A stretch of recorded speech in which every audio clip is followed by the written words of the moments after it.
Well, how embarrassed do I feel right now? I said that Australia were going to take the Ashes out fairly easily, and full credit to England turning it around. I said that Bell moving out to 3 was going to cause problems, that we were going to see Root in early and expose England's middle order. But full credit to Ian Bell and Joe Root. They've been asked to do something that they haven't done for the last year or two, change positions, and sometimes a change does you well, as Ian Bell has done. He's had it quite easily down out 4. He's struggled down 4, but he's in the role. A change has lifted his spirits and lifted his confidence, and he's really taken it to the Australians. And look, I really want Australia to win, but thank God they've turned it around and really put this series on the map.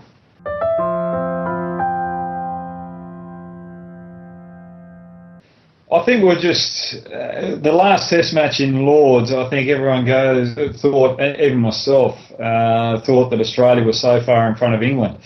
But one thing that we forgot was that Australia's middle order, when they were exposed early, and full credit to Chris Rogers and Steve Smith in that Test match, they took the game away from England.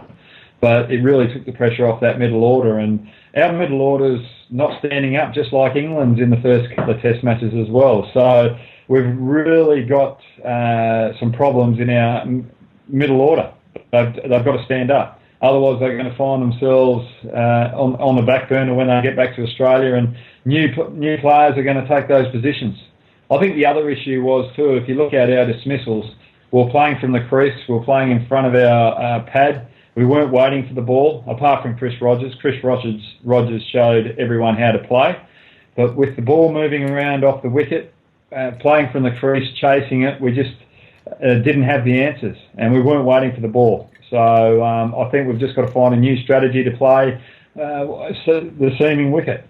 And I think that's a product of Australia playing on so many flat wickets back home, and you're able to stand and deliver, and your footwork is diminished back in Australia because you get away with it. So playing on these seaming tracks, you've got to have good footwork, and you've got to get to the pitch of the ball.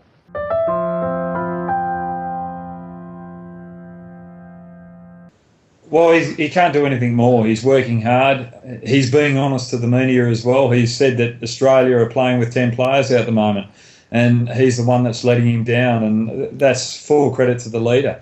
But that's something that you don't want to hear from your leader as well, especially when you're 2-1 down in the series, and England will be licking their lips and making sure that they really keep Michael Clarke down in the dumps, because if he's not concentrating on what he's got to do, he's worried about his form, then his strategy out in the middle when we're in the field is going to struggle. It's going to be affected, and that's not being rude to Michael. He's a tough character.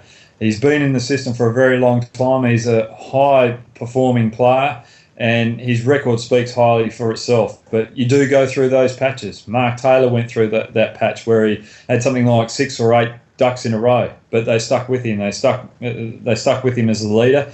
Ricky Ponting went through a bit of a patch while he was captain. So hopefully Michael Clarke can turn it around in the next Test match, and we really need him to lift.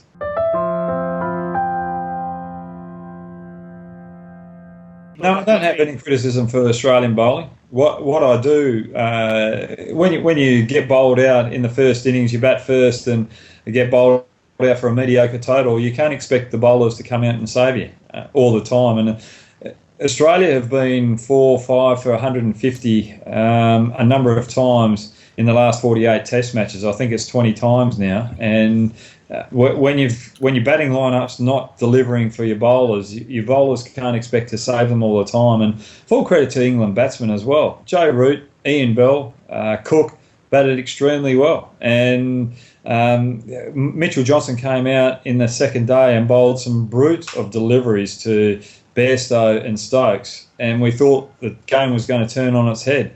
But Moeen Ali, to his credit, came out and hung around and showed what he can do, the danger that he has with the bat. And I think that's where Australia probably struggled a bit, is their number 7 or their number 8 bats a bit and has been known to open the batting for England and bat 3-4 in the top order. So to have someone like that batting out 8 who bowls off spin like he does, they've got real depth in their batting lineup, and you can't really blame the Australian bowlers. They bowled well, they're toiled hard, and they'll be fresh for the next Test match, as will the England bowlers.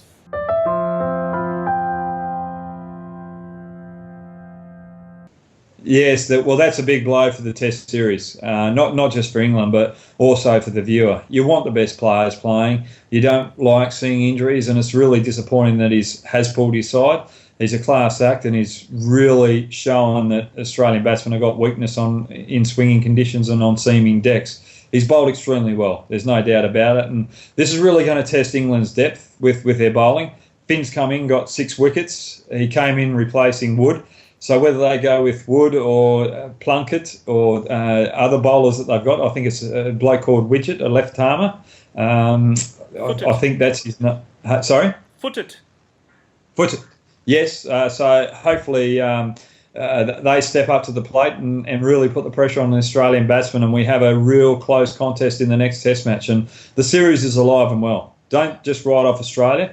England, I think their last 8 Test matches have been win, loss in that order. So hopefully it happens again to England, and we go into the final Test match with 2-2 to England and Australia.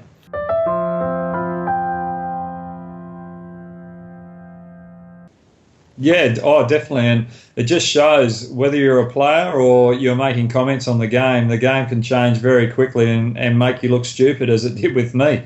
And full credit to Ian Bell, I played with him for Warwickshire, and when he first came on the England scene, I knew that he was going to do well. He was a tough player, tough act, and from Warwickshire's point of view, we always relied on him out 3 to make big runs. And Jonathan Trott was there at the time as well, and they were just 2 new kids on the block that were really showing what they were worth. And it's just great to see someone who was struggling able to turn it around. And he had, in the first 2 Test matches, there were bits and pieces there where he did show his brilliance, and it was only going to be a matter of time before he turned it around. That's if he continued to get the opportunities that he did. And full credit to England. They made that bold move of putting him to 3.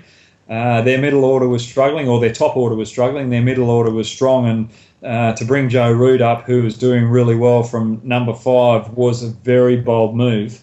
But you've got to make courageous decisions in times like these, and full credit to England and their management.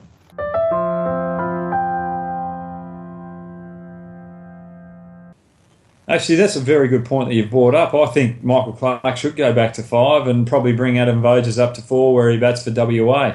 And that slight change might turn things around for Australia. What you're doing there is bringing Voges up to number 4. You're not exposing him to those pressure situations if Australia are 4 for bugger all. And you've got the experience and the leader out 5 where we've been struggling most. So that might just build both Michael Clarke's and Adam Voges' confidence and see them put runs on the board in the next Test match.